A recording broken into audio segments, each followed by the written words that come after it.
everybody. Thanks for coming. How many of you have a visual effects background or are currently working in visual effects? Cool. Nice to see so many of you here at GCP Next. And my name is Todd Privas. I'm a product manager on the media team at Google. I've been at Google about 4 years, and I work on solutions around content creation, so that's primarily rendering. And we're joined by Steve Kowalski. Steve is VP of Systems Engineering at Sony Imageworks. He's going to talk to you about their pipeline, their experience using Google Cloud Platform, and it's really all under the guise of working with a hybrid render farm. As I'll talk to you about in a bit, we spent a lot of time engaging with some of the really large studios throughout the world for visual effects rendering, and we found that all of them have significant investment in their on-premise resources. So we've really taken the approach of how do we offer an integrated solution within Google Cloud Platform, what are the best practices to enable those studios to utilize their existing on-premise architecture first and foremost, and then burst to Google Cloud Platform as needed. So obviously all of you are here, you're invested in learning more about GCP if you're not already using it. I don't need to go through a lot of detail here, but the importance of cloud as a business to Google is massive. You can see the investments we've made growing this.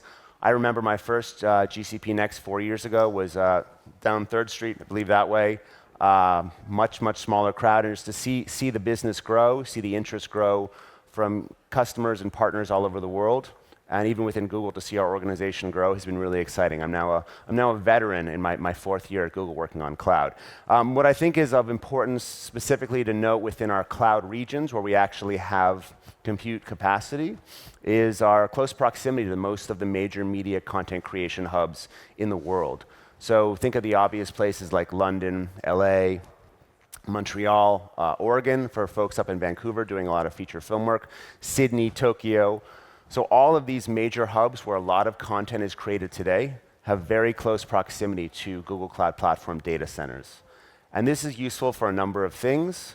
First of all, if you're doing low latency NFS connectivity to mount render nodes, you can do that in all of these locations. We literally have a customer in Los Angeles who's using our LA region for rendering. They have I believe it's 1.4 millisecond ping from their facility in Santa Monica to our LA data center. So literally when they spin up render nodes, it's as if those machines are sitting in the room next to them.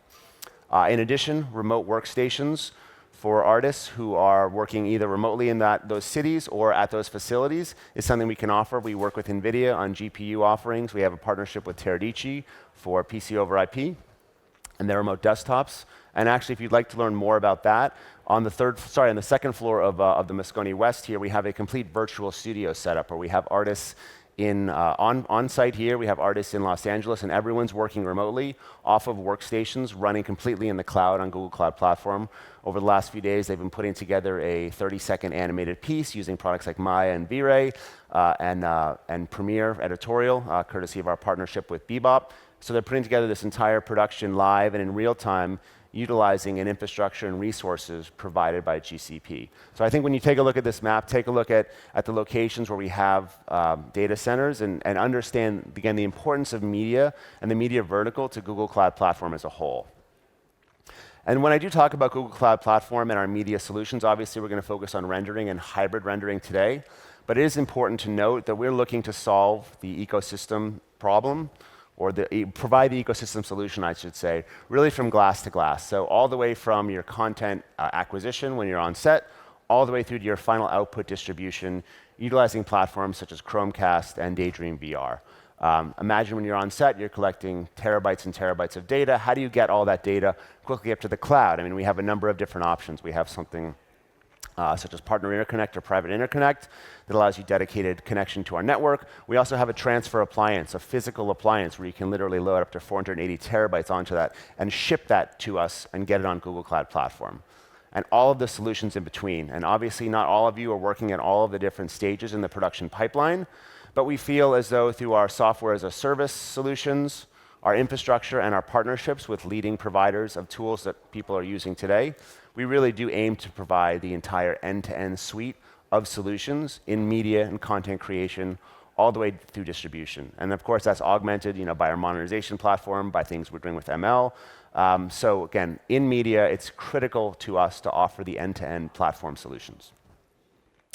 Since this is a rendering talk, I do want to speak very briefly about Zinc Render. It's something very near and dear to me. I've been working on it for 7 years and was actually involved in it before we joined Google. It is our software as a service, completely managed rendering solution, and it's really aimed at small to medium-sized studios. So what we have is plugins that sit inside most of the major content creation applications. And the idea is for studios that don't have necessarily the development operations to set up a cloud render farm or to manage licensing or infrastructure or asset synchronization. Zinc really takes care of all of that for you. It's quite an automagical solution, we like to say. So literally you can be inside of Maya using Arnold or V-Ray or RenderMan, want to fire up a render, simply click on the Zinc plugin. It connects you to Google Cloud Platform. You can spin up to 48,000 render nodes, complete with licensing, all the asset synchronization, and your render is taking care of things for you. We've been working on Zinc for quite a while now, so we've tried to build more and more complex tools into it in terms of job predictability over cost, in terms of management for your files, in terms of permissions over how many users can access which projects, how many cores, how many resources. So we're continuing to develop this. We've had some really great progress with this. We've had actually an Academy Award nominated film, which I can't go into details yet, actually use Zinc for rendering. So we feel like we've been able to enable small to medium studios to really leverage the power of cloud, even if they don't necessarily have the development resources that the larger studios might have. I think it's also important to note how we've strengthened our relationships with most of the leading ISVs out there in the content creation space, which initially came from some of the Zinc relationships. So if you're using Zinc now for rendering, you can see we support most of the major ISVs, so products like Maya, 3D Studio Max, RenderMan, Arnold, V-Ray, Cinema 4D, Houdini, and Nuke from the Foundry. We've also been able to expand on these relationships with several of these partners. In the case of Chaos Group, their V-Ray Cloud product, which is a plugin, a service that sits inside of V-Ray Next, allowing people to leverage cloud for rendering, is actually running on Google Cloud Platform. And the Foundry's Athera product, which is their studio in the cloud offering the complete suite of Foundry tools, as well as some additional third-party tools, is also running on GCP. And that's a particularly interesting product in the fact that it's, again, designed for small to medium studios that want to literally spin up a complete workstation environment, but they can leverage GCP, and it's a completely managed service. So all the studio needs or all the artist needs is their laptop or a desktop thin client, and they can literally be working with Nuke or Modo or Katana in a matter of moments, all powered by GCP. And as you'll hear from Steve, obviously, GCP has been working wonders at Sony Imageworks. We've also worked with a lot of large studios throughout the world. I'm sure a lot of these names look familiar to you, but places like Framestore and MPC. Zoic Studios, we had the CTO of Zoic speaking a few days ago at one of our leadership circle events, talking about some of the work that they've been doing. So the infrastructure as a service offering from Google Cloud Platform and our relationship with these really large studios that are running exclusively in a multi-cloud, in a hybrid environment between on-premise and cloud is also really important to us. And so why is hybrid rendering important to studios and why is it important to us? I've tried to break it down into kind of the reality of what's going on today and what we see the future as. And I think first and foremost, it is the reality that all of these studios have made significant on-premise investments, and those investments are going to stay for the next 3 to 5, maybe 7 years, depending on how long they want to sweat those machines out. But it's not a short game where everyone's going to go ahead and take all of their on-premise resources, get rid of them, and spin everything over to cloud. So again, it's how do we work with these studios to provide a hybrid environment that allows them to utilize their on-premise resources when it's appropriate, and then burst to cloud beyond that. I think the reality of it also comes down somewhat to cost considerations when you're talking about really large visual effects animation studios that have projects planned for 12 to 18 to 24 months, and they're running at 90, 95% utilization. The metrics in terms of their cost on-premise and cloud, it's probably still somewhat slightly less expensive to run on-premise first. Again, but we understand that we want to work with these studios to help them to enable more and more of their workload over to GCP over time.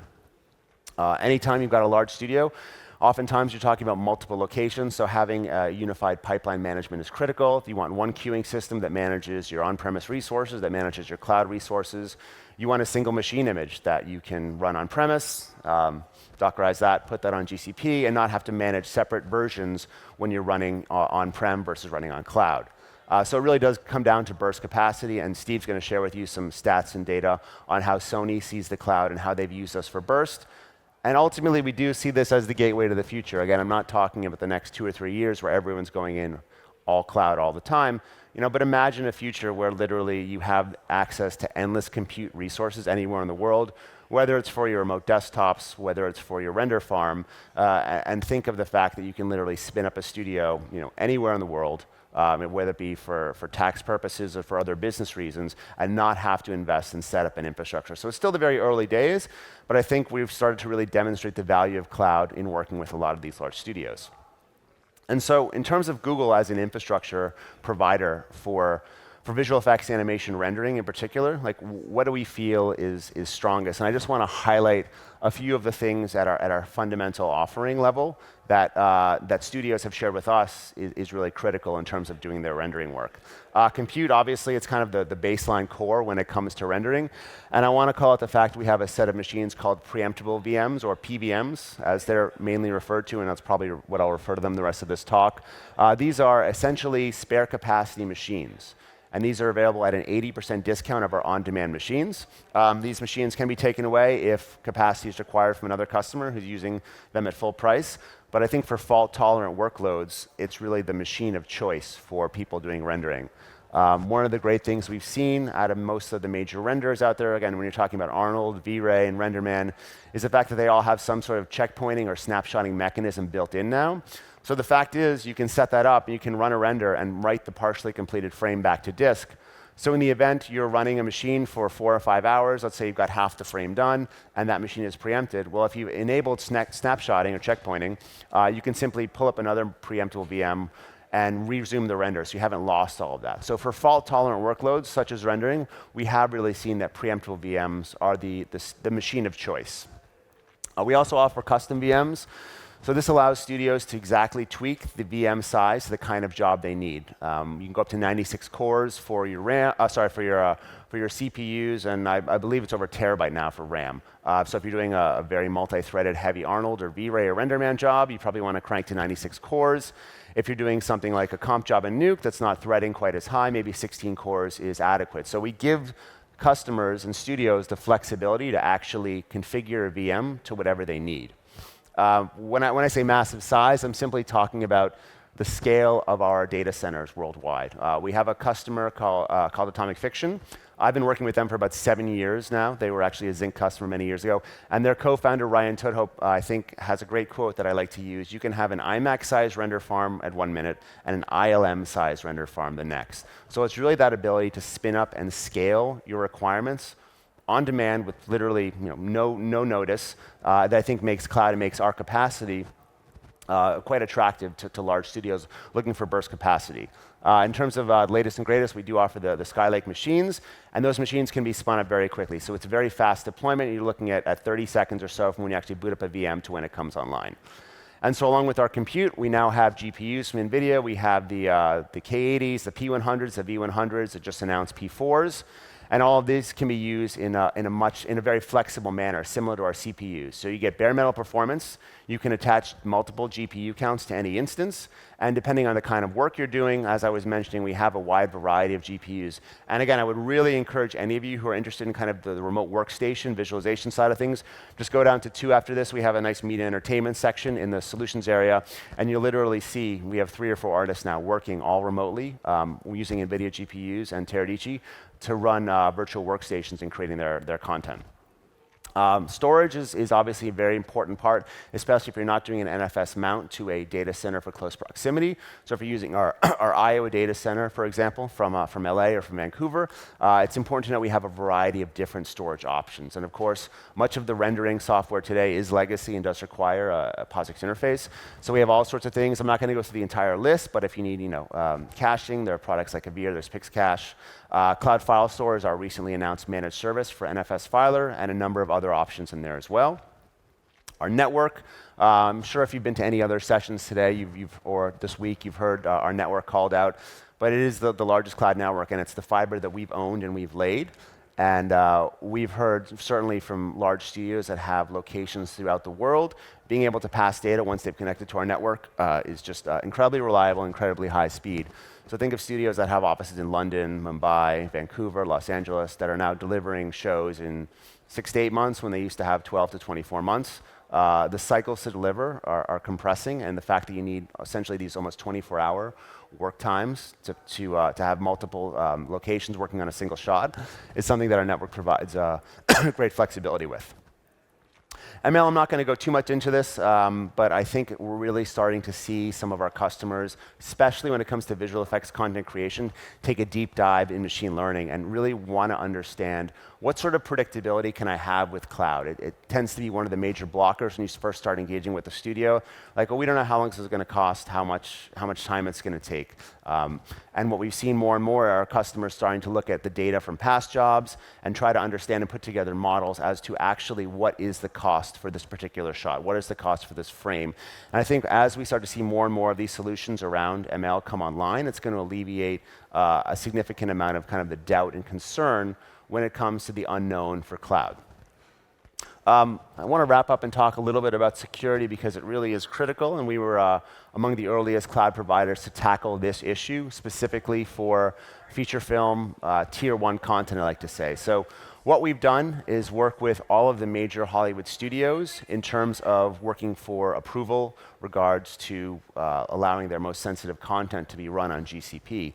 So what we do is a quarterly audit now with independent security evaluators. They're known as ISE. And they are one of the cloud auditors for Disney in particular. And if any of you have worked in feature film, you know that certainly the standards required by Disney around cloud security, around on-premise security are quite high. They are doing film, Marvel shows, Star Wars, multi-billion-dollar films, and making sure that content is protected throughout the pre-release process is really critical to them. So what we undergo is a quarterly audit of GCP with ISE, and that again is done specifically for Disney. We have a redacted audit report that we share from ISE with all of the major studios. So we've worked through content protection requirements with all of those studios. We've actually drafted a securing rendering workloads solution, which has been published on our website, and this has been approved and vetted by these studios, which essentially is a step-by-step, very prescriptive guideline as to how you, as a visual effects vendor, can connect securely to Google Cloud Platform when you're running your rendering workload. So again, on top of all the standard audits we do across the cloud for Google, media entertainment security and auditing, specifically working with the big studios, is really critical to us. And what we'll be working with in the near future is the Trusted Partner Network. And this is going to be more of a formal consortium among the major studios, among several other major content creator providers in media. I believe it's among the MPA and the CDSA, and it's going to be one standard audit that essentially is similar to what we do now in terms of the requirements, but it's going to be, again, more of a formalized version of that us as Google Cloud Platform can say, yes, we've undergone this Trusted Partner Network audit for cloud, and now have approval from these studios. So that's about it for me. Right on time. I'm going to turn over to Steve Kowalski, who's going to share his thoughts on the Imageworks pipeline running on GCP. Thanks, Steve. Thank you.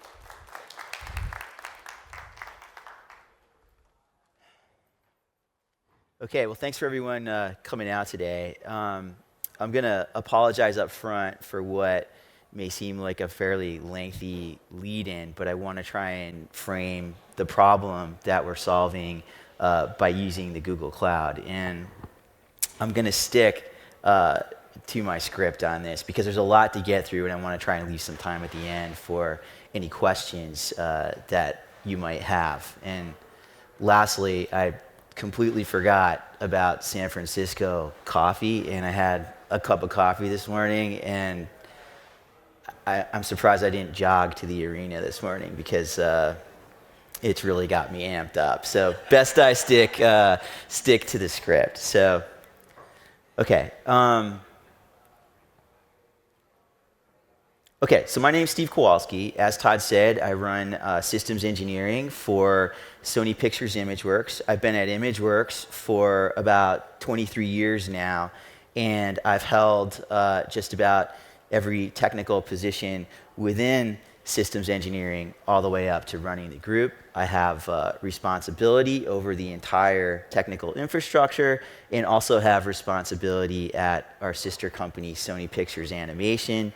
In addition to that, I'm a Sony Distinguished Engineer. We've been working with Google for about 8 years now. We're GCP customers. We're also G Suite customers, and that's how we first came into contact with one another. We've been talking to Google about rendering in the cloud since before GCP was even a product offering from Google, so a really long time at this point. So Imageworks is a little unique within the post-production space in that it simultaneously works on both visual effects projects and full-length animated features using the same production pipeline. So typically you work on one or the other, but not both, and that's what makes us unique. We've been in business for over 25 years, have worked with all the major motion picture studios on well over 100 projects at this point. We're headquartered in British Columbia in Vancouver, have an office in Culver City, and run a large data center in Quincy, Washington. At peak, we grow to about 1,300 artists, operate tens of thousands of rendering cores, and manage multiple petabytes of storage. So here's a high-level picture of our wide area network. We run multiple 10 gig wavelength services that connect Seattle, Vancouver, Quincy, and Culver City. We operate our own MPLS network to provide both redundancy and flexibility. So you can think of this as an MPLS cloud. We maintain points of presence in Vancouver, Seattle, and Los Angeles. And we currently peer with Google in Seattle to reduce the network latency back to our Quincy data center. We're also working on establishing another peering relationship in downtown Los Angeles so that we can take advantage of the new Los Angeles data center. All our projects are bid and are fixed fee. Our workforce tends to be ephemeral and scales up and down in sync with the cyclical and seasonal nature of our business. By cyclical, I mean the times of year, such as the summer and the key holiday periods in which large tentpole feature films are typically released. Ultimately, these seasons are what drive our computing needs. Recently, our schedule has become much more aggressive to allow filmmakers as much flexibility as possible to make the very best pictures. Unfortunately, shorter schedules means less time means we need more people, and more people means we need more resources. Often projects allow such little time that the only way to get them done is through sheer brute force. So many different types of artists work on a movie and each follow the same basic iterative process. An artist uses specialized software to create a script of instructions for creating an output, submits that script to the Renderfarm to compute the output, and then presents the output to the director for feedback. The director's feedback informs the next cycle until the director decides the output is just right. A movie is made up of scenes, and scenes are composed of constituent shots. Groups of artists, each working in different disciplines, such as modeling, layout, effects, lighting, etc., make the necessary ingredients used to assemble our shots. Each artist working in each discipline is using outputs from other artists to create iterations of their own work. For example, a downstream artist in lighting can't do their job without layouts or inputs taken from layout, modeling, rigging, and animation. This process plays out over time until the shot's complete. So why go to cloud? Well, for us, what had been the typical project is really no longer typical. And worse, we can no longer count on projects to start when they should, and more often than not, they all run at the same time. So let's take a look at that. So not all artist disciplines have the same resource requirements. Those who come in towards the tail end of the process, namely those doing color and lighting work, tend to have the heaviest resource needs and the least amount of time to complete their work. So from a resource standpoint, every project becomes back-ended. Just how back-ended a project becomes is influenced by a number of variables, including script rewrites, character or environment changes, indecision. You get the point. Almost always, though, the delivery date never moves. So any of these changes result in more work to complete in a shorter amount of time, and something has to give. In a perfect world, you work on multiple projects and they time out nicely so you get good utilization of your render farm and maintain a steady artist base. Here, we look at 3 features running in the same year, each spread out in a manageable way. In a world like this, you can buy the rendering cores you need, and it's a good investment. And this is kind of what Todd was referring to earlier. Lately, though, things have not been so ideal, and projects are piling up on one another, creating hiring challenges and big resource shortfalls. And this is before anything unexpected happens on one or more of the projects, which is something you can certainly count on happening. This has become the new normal within entertainment. So where does the cloud come in? Well, there's really 2 parts to this. One's defensive and the other offensive. On the defensive side, our resource deficits have become so large that traditional procurement is simply too expensive. These shows require upwards of $10 million or more in additional resources for periods as short as 4 to 6 weeks in order to finish the project.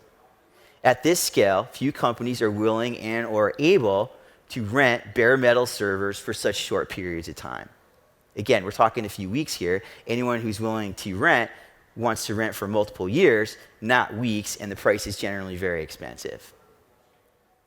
The on-demand burst model of cloud fits with our sporadic capacity and flexibility requirements without us having to make any commitment. Our projects change literally from day to day, so that flexibility is really important to us. Lastly, with cloud, there's no physical infrastructure to manage, which cuts down on the ancillary costs associated with logistics, installation, and ongoing operation. On the offensive end is speed. Looking back at the artist cycle, the quicker we cycle, the fewer artists we need, or the more work we can take in, or the more iterations we get. And we might even get a better picture.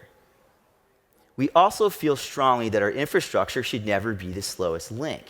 It's actually the one area we have complete control. And if we can scale up resources to save artist time or give our clients what they want when they want it, we'll gladly do so. So why use the Google Cloud Platform? Well, we've tried other platforms at scale, and we found success using them, but for us, Google sticks out in a few ways. A key differentiator for us is Google's highly performant network and infrastructure. Google really likes to point this out to customers, as Todd did earlier. I always thought, of course they're going to say this. Why wouldn't they say this? But it really wasn't until we ran at scale and had experience using other platforms that we truly understood what they meant. And it turns out that they were right. Google's PVMs fit well into our rendering methodology. We launch an N1 standard 16 or an N1 standard 32 PVM per frame. And all machines are the same, meaning we don't have to take what's available or manage complicated bidding strategies. We choose what we want, when we want, and if we ever need something custom, we request it and we pay a little bit more. The Google Cloud is simple, straightforward, and for us has proved to cost as much as 50% less than other alternatives in the market. Lastly, the Google team understands our business because the network of support they've built is made up of people who come from our business, and that's really important to us. So let's take a closer look at our GCP pipeline. Today, our GCP pipeline is modeled to support on-demand burst rendering. That's it. That's all we do. To keep costs low, we use only PVMs. We cache all data using Avere VFXT clusters. Our instances spin up in under 30 seconds and are generally available in our render queue in under 2 minutes. When we are preempted, and we are preempted, we checkpoint our rendering data in under 30 seconds. We run only Arnold renders and typically run 16 to 32 threads. So we're simply doing ray tracing here. Instances are treated as ephemeral, with all effort built into the image rather than in post-processing.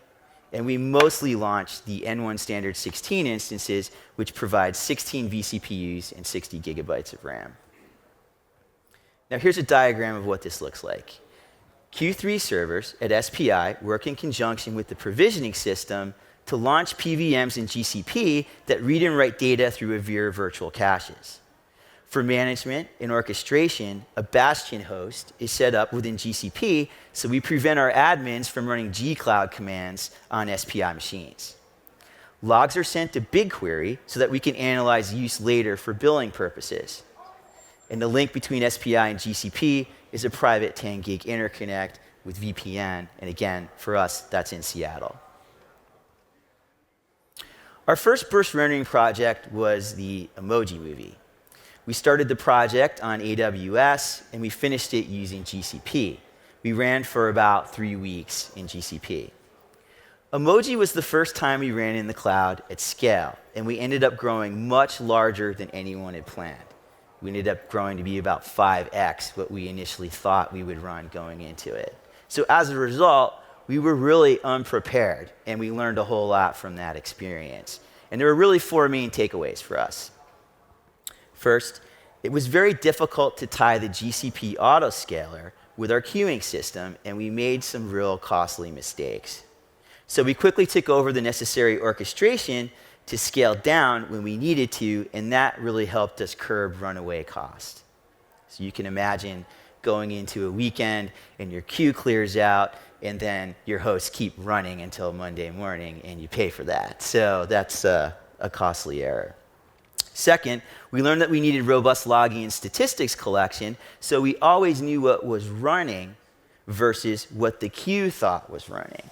There were times when many more instances were running than were in our queue. Again, this became costly, so we wrote scripts to collect data and pull our system. Third, it became clear that we couldn't manage cloud hosts like we managed bare metal systems. Heavy-handed routine management simply led to longer launch times, increased failure, and larger than acceptable numbers of instances failing to make it to our queuing system. So despite all these challenges, it was also abundantly clear that this was going to be the way forward for all our future needs. Using cloud on Emoji literally saved the project. We were able to double our rendering capacity for a period of 5 weeks and increase productivity of some artist groups by as much as 2x, which that was huge. 8 months later, we were burst rendering again to finish Hotel Transylvania 3. In all, we ran for about 6 weeks in GCP. Hotel T3 was the first show where we managed all orchestration of our instances, scaling them up and down using our own scripts. It's also the first show where we strictly enforced managing our image rather than the individual instances using Puppet and Yum. Less management translated to quicker launch times with less failure. We had to keep telling ourselves, these are PVMs. They're ephemeral. And in the best case, they're going to live 24 hours. So there's no need to manage them once they're launched. But old habits can be really hard to break. This took a lot of work on our part. So I think there are 4 main differences that I can highlight from the Emoji movie. The first is that we use the N1 standard 16 instances versus N1 high CPU 16 instances. It turned out on this project, we needed the extra memory, and we were okay paying a little bit more for that. Second, no bin packing was allowed. We ran a single job per instance and threaded over all available cores. This gave us the option to kill the instance once the job finished. Again, we were aiming for a little more efficiency here. Third, as mentioned, we introduced our own scripts to scale up and down automatically, abandoning the GCP autoscaler. And lastly, as I just also mentioned, we managed our image rather than our instances, reducing error and improving overall efficiency. Now, our experience cloud bursting on Hotel T3 turned out to be very different from the Emoji movie.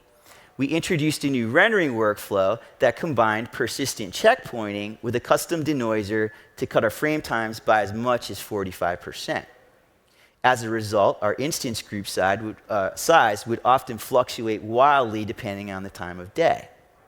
And you can see peak times for us were typically right before lunch and right before people would go home at night.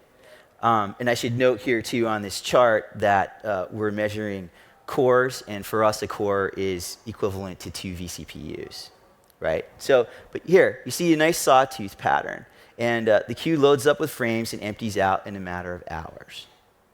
I should also note that during Hotel T, we no longer regulated how quickly we scaled our instance groups. So you can see clearly in the chart, maybe you can, at 6 p.m. on May 9th, where we go from 6,000 cores to over 20,000 cores in one move. Those all launched in under 2 minutes. This is really, really powerful stuff.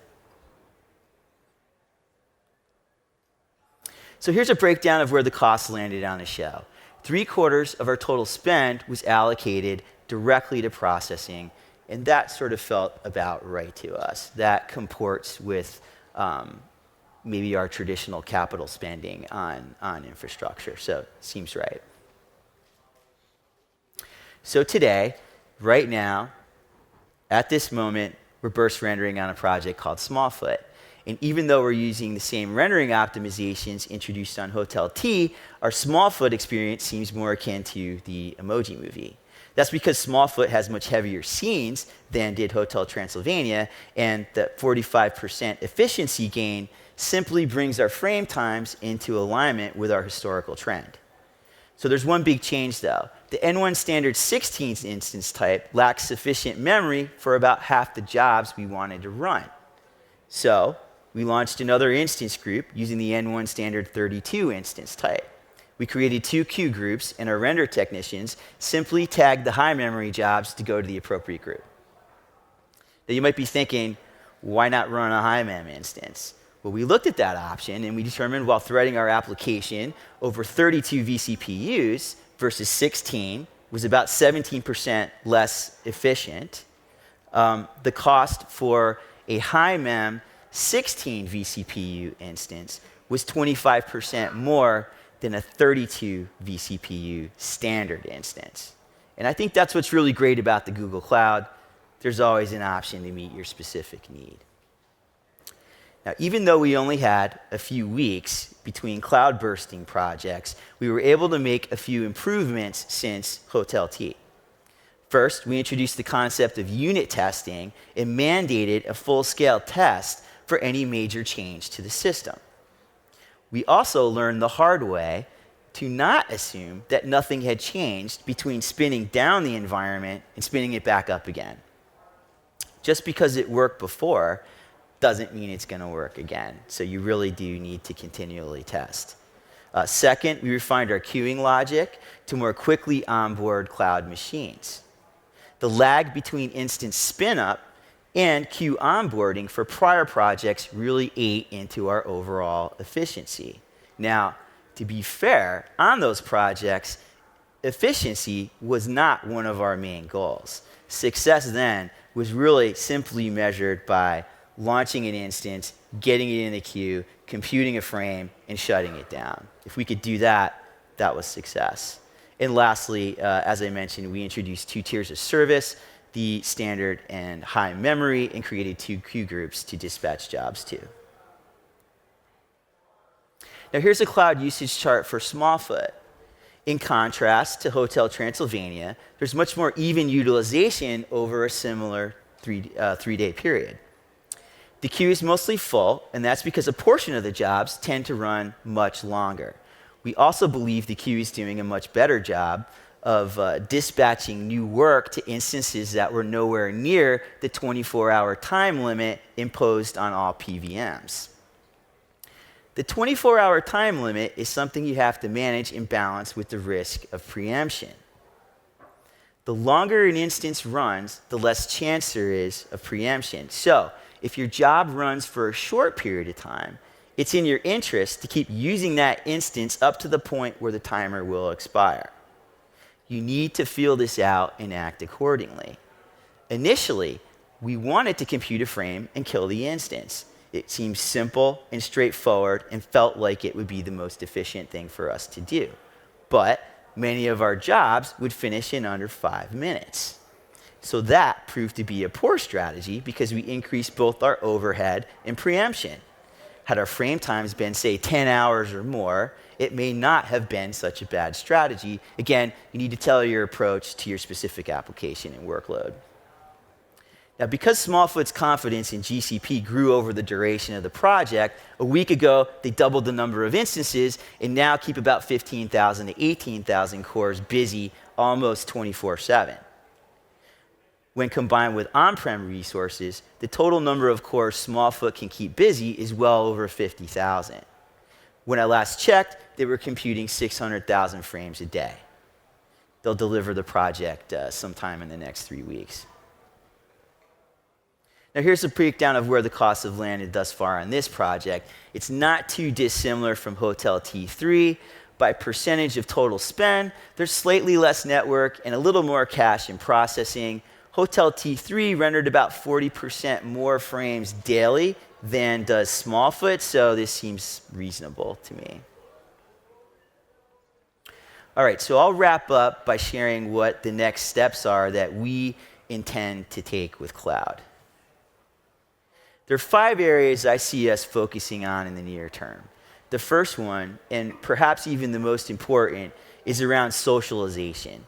Stakeholders at all levels within the company need to understand what the cloud is, the benefits it brings, the potential business enablers, and how it can be used to change almost everything we do. In the 3 projects I discussed, at first each team was very skeptical about using cloud. And by the end of their projects, all had become evangelists. Our senior management, producers, supervisors, artists, and developers all need to understand how the responsible use of cloud computing can help the business reach its goals quickly, efficiently, and without any sacrifice to quality. Socializing cloud within the company is very important and something we'll continue to put a lot of effort towards. It's also important to socialize cloud within the larger industry so that even our clients are educated on what the benefits of using it are. Efficiency. We're pretty efficient once we get an instance managed by our queuing system, but we have some work to do on the logic that we use to determine whether to shut an instance down or dispatch another frame when a job completes. We're also not as efficient as we could be in managing the full life cycle of the instance, so that's another area for us to focus on. Orchestration. We'd like to orchestrate the render environment directly from the queuing system. After all, the queuing system is the thing dispatching the work to these machines. And we figured doing that would allow us to pick up as much as 10 to 15% in overall efficiency. Monitoring and logging.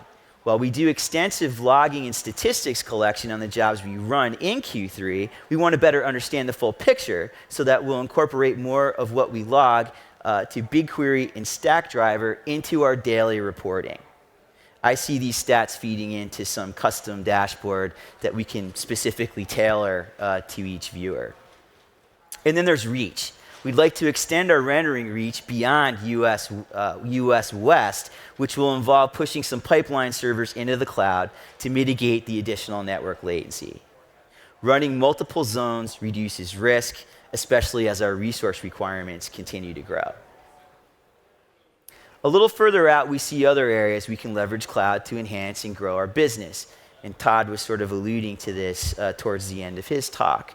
First is perhaps the most obvious, which would be to expand to a full studio pipeline in the cloud. And I think there's 4 kind of key parts to this step. First is to expand our rendering to include more types of jobs. Effect simulations and compositing are 2 big areas for us.